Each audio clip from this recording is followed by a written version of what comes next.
Sans eux, Israël ne serait pas ce qu'il est. Ce sont les 69 grandes figures francophones qui ont tant apporté à l'État d'Israël. Leur histoire vous est présentée par Ève Bocara.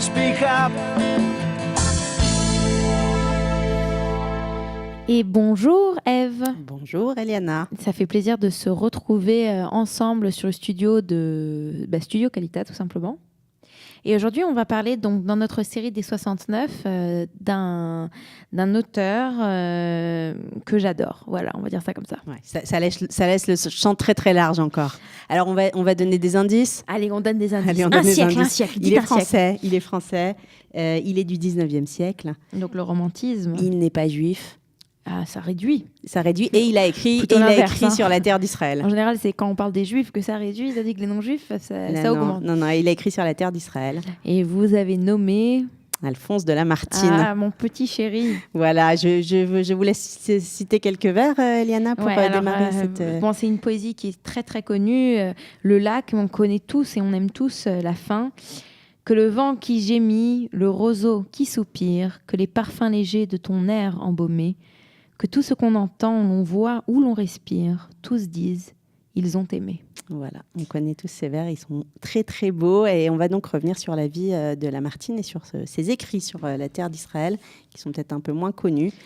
Lamartine est né en 1790 à Mâcon. C'est donc un poète, romancier, dramaturge français. De son nom complet, Alphonse-Marie-Louis de Prat de Lamartine. Voilà, donc il n'est pas juif, on le confirme.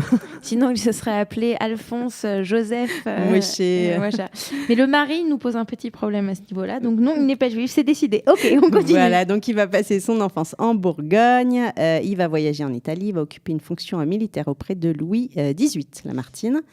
En 1816, en cure à Aix-les-Bains, la rencontre d'une jeune femme mariée, Julie Charles, va marquer un tournant décisif dans sa vie. Il va écrire beaucoup à cette époque-là. Mais ça va être assez tragique puisqu'elle est mariée. Romantique, voilà, c'est ça. Il est marié, il est triste et c'est comme ça qu'on est le plus inspiré souvent quand on est artiste, paraît-il.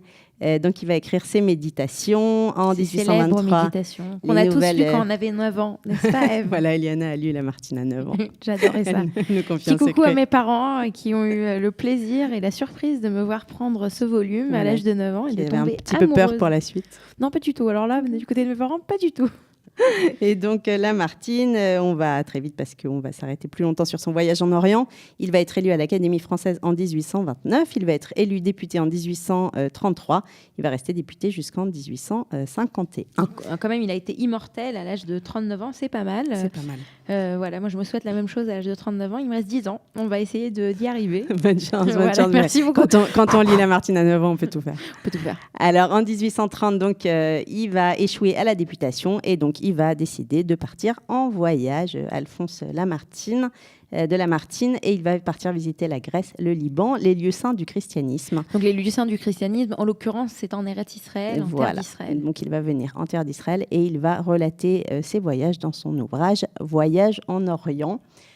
Voyage en Orient où il va expliquer qu'en fait la terre d'Israël est la terre du peuple juif. Alors, voilà. Pour la petite histoire, j'ai écouté une émission de radio entre notre dernière émission, notre dernier 69 et celui d'aujourd'hui, qui expliquait qu'en fait, au début du 19e siècle, il y a eu un regain d'intérêt pour toute l'histoire antique, pour les antiquités. Donc les gens commencent à aller en Grèce, donc s'intéressent à la Grèce et à l'Italie, puisque les deux sont les berceaux des civilisations classiques, donc la civilisation grecque et la civilisation romaine. Et dans cet élan d'intérêt pour l'ancien, entre guillemets, il y a aussi Israël. Et en fait, Israël, donc l'histoire juive ou l'histoire biblique à l'époque. Et c'est pour cette raison qu'on va avoir autant de voyageurs. Si c'est Alphonse de Lamartine, dans ma chronique Un jour notre histoire, j'ai raconté le voyage de Mark Twain qui était ici aussi dans les mêmes années.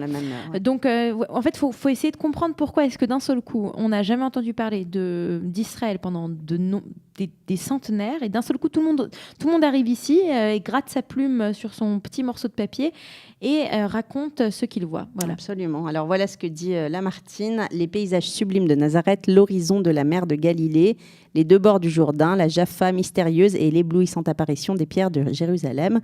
et d'ajouter « Un tel pays repeuplé d'une nation jeune et juive, cultivée et arrosée par des mains intelligentes, fécondée par un soleil du tropique, un tel pays, dis-je, serait encore la terre de promission, donc la terre promise aujourd'hui, si la Providence lui rendait un peuple et la politique du repos et de la liberté. » Alors moi, notre Lamartine qu'on présente aujourd'hui, j'ai l'impression que c'est un prophète. Hein. Il a un côté un petit peu prophétique. Il voit des choses que beaucoup de personnes vont avoir beaucoup de mal à voir. Alors absolument, il continue. Il dit que la terre d'Israël, c'est la forteresse naturelle d'un petit peuple chassé de la terre et en se réfugiant avec son temple sur un sol que nul n'a intérêt à lui disputer. Voilà, c'est assez clair. Donc il est sioniste avant l'heure, puisqu'on parle, donc c'est un voyage qu'il fait en 1830. C'est quand même, c'est au moment où justement la monarchie de Juillet est en place en France. Donc c'est quand même assez impressionnant de voir quelqu'un qui écrit avec autant de discernement et d'une façon aussi claire. Des débats qui participent aux débats qu'on pourrait citer encore aujourd'hui, Lamartine, souvent. Eh bien, merci beaucoup, merci Ève, Eliana, de nous avoir refait découvrir Lamartine. Voilà, vous m'avez fait replonger 20 ans en arrière. Voilà, on invite tout le monde à aller relire Le Lac. Le Lac, voilà, un très très très beau poème. Alors, à la prochaine. À la prochaine, Eliana, bye bye.